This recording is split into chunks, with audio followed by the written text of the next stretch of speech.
신약성경 187면 사도행전 2장 1절부터 4절까지의 말씀을 다 찾으신 줄로 알고 한 목소리로 읽겠습니다. 오순절날이 이미 이름에 그들이 다 같이 한 곳에 모였더니 호련히 하늘로부터 급하고 강한 바람 같은 소리가 있어 그들이 앉은 온 집에 가득하며 마치 불의 혀처럼 갈라지는 것들이 그들에게 보여 각 사람 위에 하나씩 임하여 있더니 그들이 다 성령의 충만함을 받고 성령이 말하게 하심을 따라 다른 언어들로 말하기를 시작하니라. 아멘. 전 앞뒤 좌우에 계신 분들에게 성령께서 당신과 함께 하십니다. 인사하겠습니다. 성령께서 여러분과 함께 하십니다. 우리 다시 한번 고면하실 때에 성령의 열매를 맺어 드립시다. 한번 고면하도록 하겠습니다. 성령의 열매를 맺어 드립시다. 아멘. 우리 가운데 성령님께서 함께 하심을 믿으십니까? 날마다 그 성령님의 역사하심에 따라 순종하여 삶을 살아가시고 아름다운 성령의 열매로 주님 앞에 영광 돌리는 여러분들의 삶이 되시기를 예수님의 이름으로 축복합니다. 하나님께서 우리에게 선물로 믿음을 주셨다는 사실을 여러분들 믿으시는지요? 네. 그것을 믿는다는 그 믿음 그 자체가 하나님께서 우리에게 주신 선물이겠지요. 생각해보면 우리가 하나님을 믿게 되었다는 것만큼이나 기적에 가까운 일이 없을 것입니다. 내 힘으로 살아갈 수 있다. 내가 속하여 살아가는 이 세상이 전부이다 생각했던 우리의 관점이 완전히 달라졌기 때문이지요. 눈에 보이지 않지만, 귀로 들리지 않지만 하나님께서 살아계심을 확신할 수 있게 된 사건.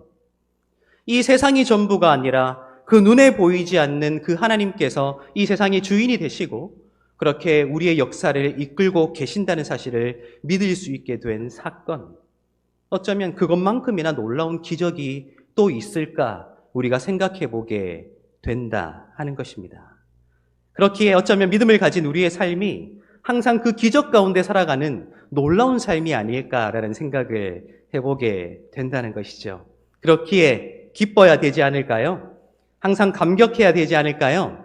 날마다 그 믿음이라는 새로운 현실 가운데 살아가는 우리의 삶이 기쁨과 감격 가운데 날마다 힘있게 살아가는 승리의 삶이 되시기를 예수님의 이름으로 축복합니다.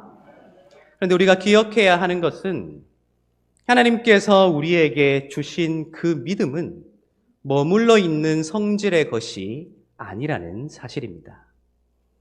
그 믿음이라는 것 안에는 생명이 살아 숨쉬고 있다는 것이지요. 그 생명이 살아 숨쉬는 믿음이라는 씨앗을 하나님께서 우리 마음 깊은 곳에 심어주셨기에 어쩌면 우리의 믿음은 항상 자라나야 하고 성장해야 하고 날마다 아름다운 열매를 맺어가야 하는 그 생명력이 있는 믿음이 되어야 한다는 것이죠. 하나의 물건이 아니에요. 고여있는 것이 아니에요. 멈추어버린 것이 아니에요. 완결된 것을 주신 것이 아니에요. 가장 작아 보이지만, 가장 연약해 보이지만 생명이 있는 그 씨앗을, 그 믿음을 우리 가운데 주셨기에 그 믿음을 성장하게 하시고 키워가게 하시고 그 믿음의 열매를 주렁주렁 맺어 주님 앞에 영광 돌리게 하신 그 성장의 삶을 우리에게 열어주신 것이 바로 그 믿음의 길이요 믿음의 삶이다 하는 것이지요. 자라나야 한다는 것입니다. 성장해야 한다는 것이에요. 믿는 것과 아는 것에 하나가 되어 예수 그리스도의 장성한 분량에까지 이르도록 우리가 머물러 있지 아니하고 멈추어 서지 아니하며 그렇게 성장해야 한다는 거예요. 때로는 잠깐 퇴보할 수 있습니다. 우리 자녀들이 더 성장하기 위해 잠시 아플 수 있고 잠시 퇴보할 수 있듯 그러나 총체적으로는 성장으로 향하여 나아가듯 우리의 신앙에도 때로 아픔이 있을 수 있고 갈등이 있을 수 있지만 우리가 먼 시간이 지난 후에 다시 돌아보게 되었을 때 이만큼 우리의 신앙이 성장해 왔구나 하는 것을 느낄 수 있도록 바라볼 수 있도록 하는 것이 하나님께서 우리에게 주신 살아있는 성장해야만 하는 믿음이다 하는 것입니다. 여러분들의 믿음은 성장하고 있으신지요? 여러분들의 믿음은 성숙해 가고 있으신지요? 할렐루야. 우리는 지난 50일을 굉장히 의미 있는 시간으로 함께 보냈습니다. 우리 교회력, 1년 동안 우리가 어떻게 신앙생활을 해야 할 것인가 하는 굉장히 중요한 힌트를 주고 있는 그 교회력에 부활절이 몇 번 있다고 말씀드렸었습니까? 네, 할렐루야. 이렇게 거침없이 대답하는 경우를 찾아보기 힘든데 7번입니다. 부활절이 한 번이 아니에요. 1년에 부활절 7번째 주일까지 우리가 보내고 있으며 그 7번 부활주일을 보내는 동안 우리에게 주어진 그 50일의 시간을 어떻게 부른다고 제가 여러분들에게 설명드렸습니까? 큰 기쁨의 50일. 부활하신 예수를 만난 우리가, 부활하신 예수를 믿게 된 우리가 단지 예수를 만났다는 그 사실에 머물러 있지 아니하고 단지 그 부활하신 예수를 알게 되었다는 사실에 머물러 있지 아니하고 성경을 통해 읽었다는 것에 만족하지 아니하고 이제 부활하신 예수를 만난 우리의 믿음이 어떻게 성장해 나가야 하는가, 어떻게 기쁨을 추구해 나가야 하는가, 때로는 부족하지만 연약하지만 어떻게 하나님 앞에 그 부활의 기쁨을 현실의 것으로 누려나가야 할 것인가 하는 것들을 우리가 고민하고 생각하고 우리의 삶으로 추구해 나아가는 과정이 부활절 7번째 주일, 즉 큰 기쁨의 50일이라는 굉장히 중요한 시간들이라고 여러분들과 함께 나누었던 것이 바로 어제 같은데 벌써 50일이 지나고 오늘 우리 또 다른 절기를 맞이하게 되었죠. 오늘 어떤 절기입니까? 성령 강림 주일입니다. 이 50일이라는 이 놀라운 기쁨의 시간 동안 여러분들은 얼마만큼 여러분들의 믿음이 성장했다 생각하시는지요? 얼마만큼 여러분들의 믿음이 성숙했다, 새로운 기쁨을 발견했다, 새로운 감격을 발견했다 생각하시는지요? 누군가 나는 더 깊이 있는 신앙으로, 더 아름다운 신앙으로 하나님께 영광 돌리고 있다 말할 수 있다면 다행일 텐데 애석하게도 나는 여전히 힘들고 여전히 갈등되고 여전히 이해되지 않고 여전히 받아들여지지 않는다 생각하는 분들이 계시는지요? 걱정하지 마십시오. 왜 그런지 아십니까? 우리에게는 또 다른 기회가 주어져 있기 때문입니다. 부활절이라는 놀라운 절기, 큰 기쁨의 50일이라는 놀라운 절기 동안 우리가 추구하지 못했던 것, 잠시 잊었던 것들을 성령 강림 주일이라는 이 놀라운 절기를 다시 한번 우리가 기념하는 것을 통해 우리가 다시 한번 성장을 추구해 나가야 하고 성숙을 추구해 나가야 한다는 그 경각심을, 그 기회를 주님께서 우리에게 주시기 때문입니다. 오늘 이 성령 강림주의를 보내며 그렇게 하나님께서 우리에게 주신 기회를 붙잡을 수 있으면 좋겠습니다. 그래서 오늘 이 놀라운 절기를 통해 우리의 신앙이 성령님의 역사하심으로 말미암아 다시 한번 성숙해 나아갈 수 있으면 좋겠습니다. 정말 그렇게 성숙하는 신앙으로 주님 앞에 영광 돌리는 여러분들의 삶이 되시기를 예수님의 이름으로 축복합니다. 그렇다면 이 성령 강림주의를 보내는 우리의 믿음이, 우리의 신앙이 어떻게 성장해야 할까요? 과연 무엇으로 내 신앙이 성장하고 있으며 내 믿음이 성숙하고 있다 우리는 자신 있게 말할 수 있을까요? 참 많은 상상을 하게 만듭니다. 그렇죠? 오늘 우리는 사도행전 2장 1절부터 4절까지의 말씀을 읽었는데 놀랍게도 오늘 이 말씀에는 성령의 역사하심을 처음으로 경험했던 사람들에 관한 이야기가 기록되어 있지요. 우리 2절부터 4절을 다시 한번 읽어보도록 하겠습니다. 2절부터 4절입니다. 호련히 하늘로부터 급하고 강한 바람 같은 소리가 있어 그들이 앉은 온 집에 가득하며 마치 불의 혀처럼 갈라지는 것들이 그들에게 보여 각 사람 위에 하나씩 임하여 있더니 그들이 다 성령의 충만함을 받고 성령이 말하게 하심을 따라 다른 언어들로 말하기 시작하니라. 아멘. 많은 사람들이 이 말씀을 읽으며 사실 비본질적인 것에 해당하는 것에 굉장히 많은 관심을 기울입니다. 성령의 바람, 성령의 불, 방언, 우리가 기도할 때마다 하나님 앞에 성령의 역사하심을 간구할 때마다 성령의 불로 임하여 주시옵소서, 성령의 바람으로 임하여 주시옵소서, 우리에게 놀라운 은사를 나타내어 주시옵소서라고 기도해왔던 우리 개인의 신앙의 역사가 여러분들 기억나실 것입니다. 우리 한국교회의 역사도 기억나실 것입니다. 그러나 기억하십시오. 오늘 성경에서는 성령의 불에 대해서 말하지 않습니다. 성령의 바람에 대해서도 말하지 않습니다. 우리가 생각하고 있는 방언에 대해서도 말하고 있지 않지요. 2절 제가 다시 읽어드릴 테니까 잘 보시기 바랍니다. 호련히 하늘로부터 급하고 강한 바람 같은 소리가 있어 그들이 앉은 온 집에 가득하며, 질문드립니다. 성령의 바람입니까? 아닙니까? 아니죠. 오히려 소리입니다. 급하고 강한 바람 같은 소리입니다. 3절 보십시오.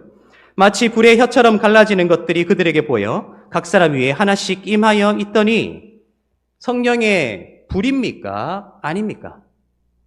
아니죠. 불의 혀처럼 갈라지는 것이죠.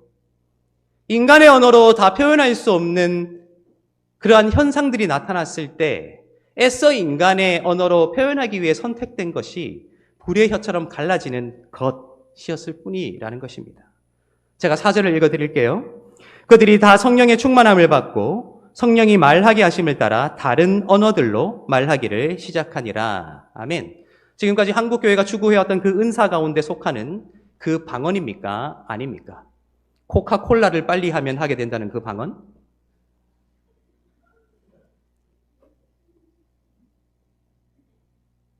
아니지요.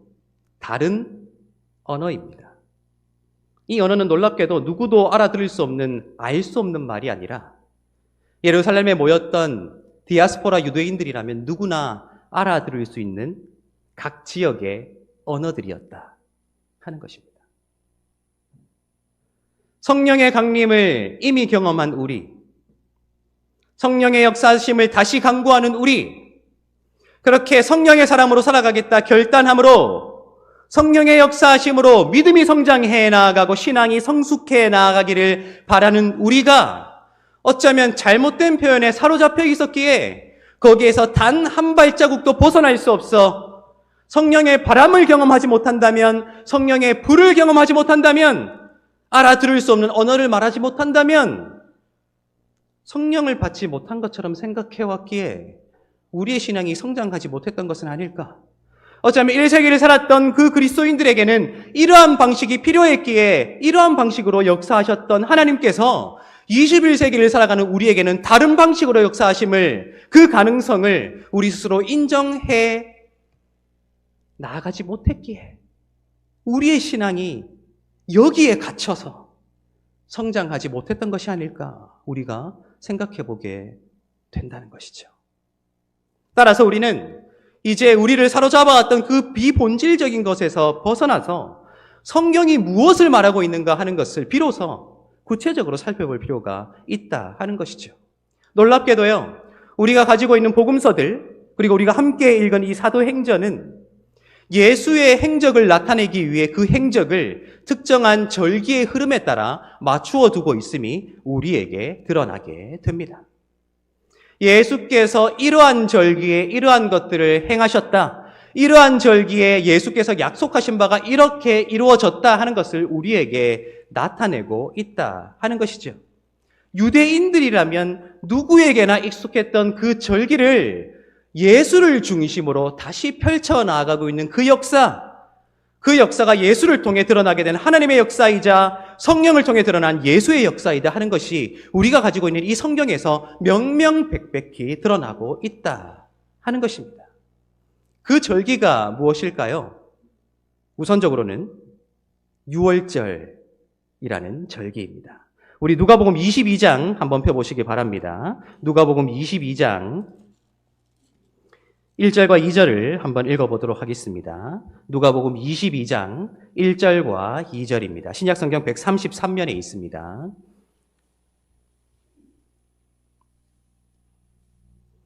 누가복음 22장 1절과 2절의 말씀 함께 읽어보도록 하겠습니다. 유월절이라 하는 무교절이 다가오매 대제사장들과 서기관들이 예수를 무슨 방도로 죽일까 궁리하니 이는 그들이 백성을 두려워함이더라. 아멘. 6월절이 가까이 오기 시작하며 이제 예수께 고난이 찾아오게 될 것이라는 사실을 밝히 드러내고 있지요. 그리고 우리는 알고 있습니다. 예수께서 제자들과 함께 6월절 만찬을 행하신 이후에 비로소 잡히게 되시고 고난당하시고 죽으셨다 하는 것을 알게 된다 하는 것입니다. 여러분들에게 질문 드립니다. 이 6월절은 원래 어떤 절기인가요? 패스오버이지요. 어떤 절기인가요? 말 그대로 넘어갔다는 의미를 가지고 있잖아요. 이집트에서 종살이하던 이스라엘 백성들, 이집트의 문화와 종교와 정치와 경제에 종속되어 살아가던 그들에게 이집트의 신과 같은 존재들이 하나님 앞에서는 아무것도 아님을 드러내기 위해 이집트를 심판하신 마지막 사건이 무엇이었습니까? 이집트의 모든 장자들을 심판하신 사건이지요. 그때 놀랍게도 하나님께서 하나님의 백성인 이스라엘 백성들이 그 재앙으로부터 구원받는 방법을 알려주게 되십니다. 그것이 무엇입니까? 양의 피를 문설주에 바른 집은 그 재앙이 임하지 아니하고 그 재앙이 넘어가게 될 것이다. 그래서 6월절 패스오버라고 불린다 하는 것입니다. 모든 사람들이 곡하기 시작할 때에, 모든 사람들이 비명을 지를 때에, 모든 사람들이 애통해 할 때에 그것으로부터 구원하셨던 그 사건, 그것이 6월절이 나타내고 있는 바일 텐데, 이제 그 6월절을 기점으로 예수께서 고난당하시고 피 흘리신다는 사실을 복음서마다 우리에게 증언하고 있다는 것이죠. 유대인들이라면 누구나 알 수 있었던 그 6월절의 의미를 예수를 중심으로 다시 재해석해 나아가고 있다 하는 것이죠. 그렇게 6월절 어린 양으로서 십자가에 죽으신 예수를 통해 이제 그 짐승인 그 양의 피로 우리가 구원받는 것이 아니라, 그래서 계속해서 짐승을 잡아 제사함으로 우리의 죄가 속해질 수 있다고 고백하는 것이 아니라 단번에 영원한 제사로 6월절 어린 양으로서의 당신을 하나님께 드림으로 그 피로 우리가 이제는 구원받았다는 사실을 고백하게 하신 것이 이 6월절로부터 시작된 예수의 고난과 죽음 그리고 부활의 역사하심이다 하는 것입니다. 그리고 놀랍게도 그 예수께서 제자들에게 약속하신 그 성령이 또 어느 절기에 임하시게 되었다고 기록하고 있습니까? 다시 사도행전 2장으로 돌아와 보시기 바랍니다. 사도행전 2장 1절을 읽어보도록 하겠습니다. 2장 1절입니다. 사도행전 2장 1절 읽겠습니다. 오순절 날이 이미 이름에 그들이 다 같이 한 곳에 모였더니. 아멘. 어떤 절기라고요? 오순절. 질문 드립니다. 이 오순절이 구약 성경에서는 어떤 이름으로 불리는 절기입니까? 어떤 절기로 불리는 이름이죠? 저는 실력보다는 시력을 원합니다. 7절입니다. 이 6월절과 77절, 무교절과 77절, 오순절은 신앙적인 의미에서는 하나님께서 우리를 구원하신 사건을 기념하는 절기이지만 농경 문화를 살아갔던 그들에게는 농사와 관련된 절기였습니다. 6월절로부터 시작하여 추수를 시작하였던 그들이 7주간 동안 추수한 후에 그들이 거두어 드렸던 것을 가장 먼저 하나님 앞에 가지고 나와 하나님 앞에 드렸어야 하는 절기가 바로 77절이라는 구약 성경의 이름이고요. 그것이 신약 성경에서는 오순절이라고 불리고 있다 하는 것입니다. 그렇기에 이 오순절은 1년의 이스라엘의 삶 가운데 가장 풍족한 날이 아니었을까요? 추수했던 것을 곳간에 드린 후에 하나님 앞에 올려드리는 제사를 드리는 절기였기에 하나님께서 추수할 것이 있는 자들도 즐기게 하시고 추수할 것이 없는 고아와 과부와 레위인과 객까지도 함께 즐거워하게 하신 가장 풍족하고 가장 아름다우며 가장 큰 기쁨이 넘치는 절기가 바로 이 77절 혹은 오순절이었다 하는 것이지요. 그런데 놀랍게도 예수께서 그 구원의 역사를 6월절로부터 시작하여서 가장 풍족한 이 오순절에 성령의 강림을 약속하셨던 그 성령의 강림을 이루어 주셨다. 이 복음서의 저자들도 사도행전의 저자도 우리에게 그렇게 알려주고 있다 하는 것이죠. 유대인이라면 누구나 알고 있었던 그 절기를 이제는 예수를 중심으로 새로운 의미를 부여하며 재해석하여 어떻게 예수 믿는 자들로서 성령의 사람으로 살아갈 수 있을 것인가? 어떻게 믿음을 성장시키며 살아갈 수 있을 것인가? 하고 우리에게 도전하기 위해서 말입니다. 그런 관점에서 우리가 가지고 있는 이 성경이 예수의 구원의 역사를 또 성령의 강림을 이 절기에 맞춰두고 있다는 것은 우리에게 지시하는 바가 명확하다 생각했습니다.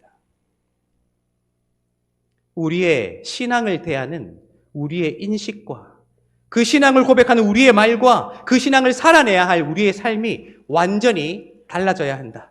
완전히 재해석되어야 한다 하는 것입니다.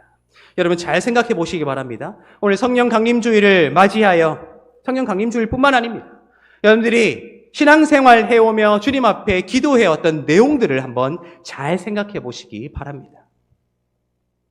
주님 성령을 우리에게 부어 주시옵소서.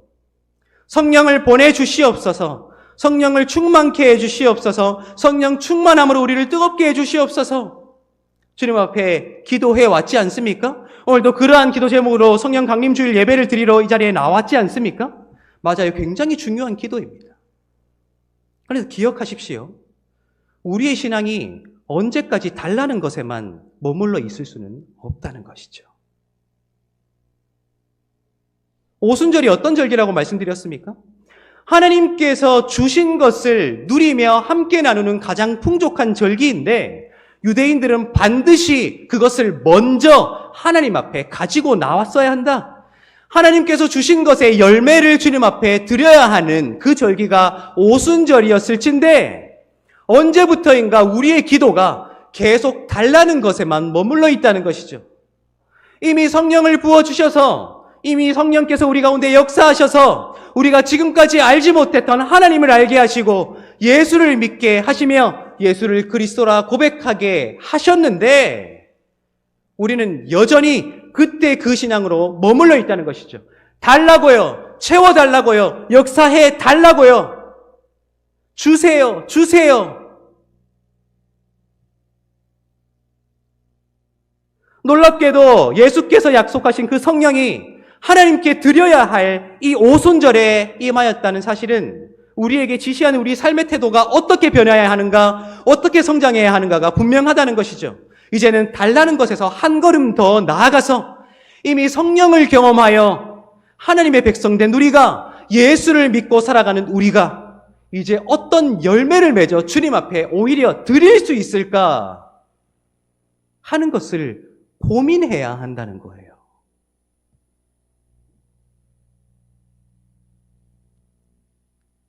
여러분들에게 질문 드립니다. 여러분들은 어떤 입술의 열매를 맺고 계십니까? 여러분들은 어떤 행위의 열매를 맺고 계세요? 여러분들이 말하는 곳마다 사랑이 피어난다 생각하시는지요? 여러분들이 행동하는 곳마다 섬김의 열매가 피어난다 생각하시는지요? 여러분들이 몸담고 살아가는 곳마다 살아계신 하나님의 영광이 드러나고 있다 생각하시는지요?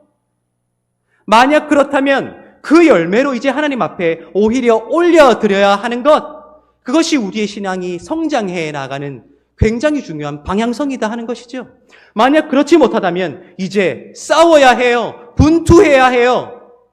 어떻게 해요? 내 입이 갈등을 조장하고 누군가를 비방하고 누군가를 혐오하고 있다면 그것을 바꿔내기 위해 싸워나가야 한다.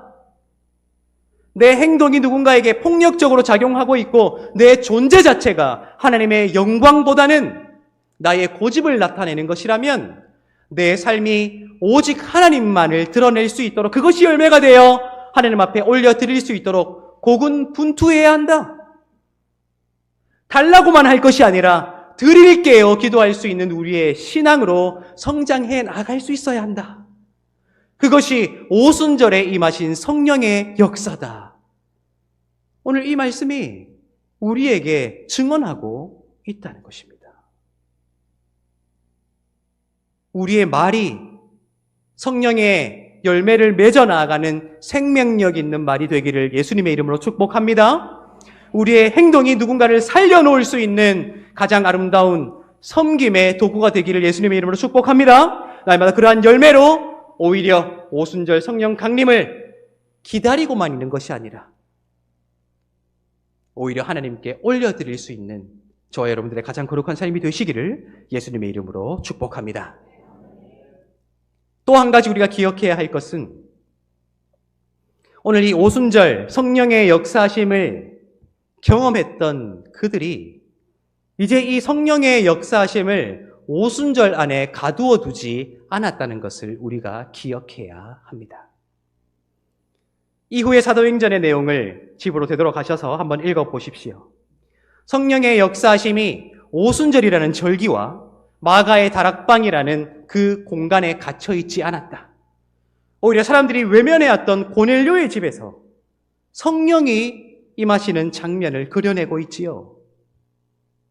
이방인의 도시였던 아르테미우스의 도시라고 알려져 있었던 그 에베소에서 오히려 성령의 임하심이 나타나게 되었다 기록하고 있지요. 무슨 말입니까? 우리의 신앙이 성장한다는 것은 그 성령의 역사하심을 우리의 마음과 이 예배당 안에 가두어 두어서는 안 된다. 오히려 그것을 세상 가운데 나아가 하나님을 알지 못하는 자들에게, 예수를 알지 못하는 자들에게 성령을 경험할 수 있도록 우리가 통로가 되어주고 마중물이 되어주는 삶을 살아가야 한다. 그것이 우리의 신앙이 성장해야 할 굉장히 중요한 방향성이다 하는 것을 우리에게 도전하고 있는 책, 그것이 사도행전이라는 것입니다. 여러분 한번 잘 생각해 보세요.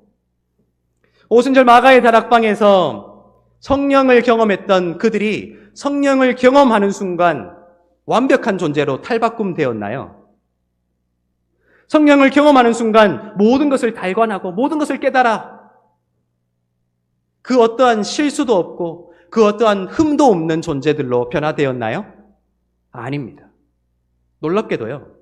성령을 경험한 그들도 여전히 수많은 문제 속에 있었음을 드러내는 것이 오히려 신약 성경이라는 거예요.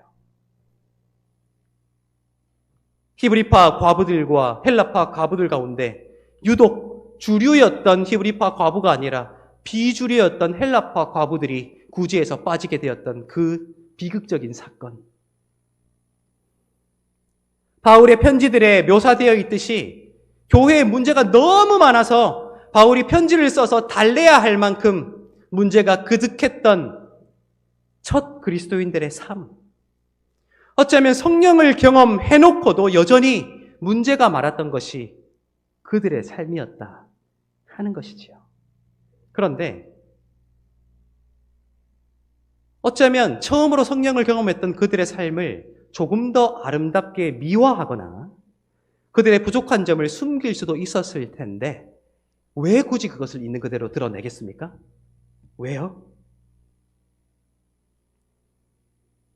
그들은요, 성령의 역사하심에 따라 여전히 그들 가운데 존재하고 있는 문제들과 아픔들을 버려두는 것이 아니라 그것을 이겨내기 위해 노력했고요.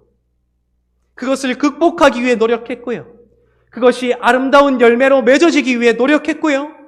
그 열매가 주님 앞에 드려질 뿐만 아니라 그러한 삶이 오히려 통로가 되어 여전히 문제가 많은 세상 가운데 성령님께서 역사하실 때에 우리 가운데 이러한 원동력이 생길 수 있다는 사실을 그들에게 드러내기 위해 2000년 이후를 살아가는 우리도 여전히 문제 속에 있지만 성령을 받았다고 고백하고 있지만 여전히 수많은 문제들 가운데 살아가고 있는 우리들이지만 그들이 성령의 역사하심으로 그 문제를 이렇게 극복하기 위해 노력했던 것처럼 우리도 함께 그것을 극복해 나가야 한다는 사실을 우리에게 알려주기 위해 오히려 그들의 부족한 점을 있는 그대로 기록하여 우리에게 남겨주었다 하는 것이죠. 무슨 말이에요?